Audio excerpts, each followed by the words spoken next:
What's the meaning of chasten?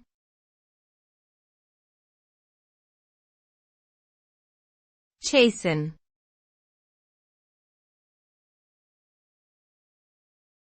Chasten.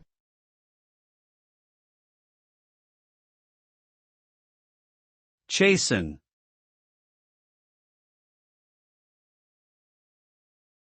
Chasten.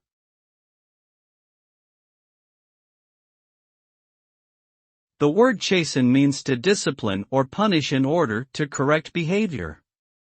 It is often used figuratively to describe a situation where something or someone is causing feelings of shame or remorse.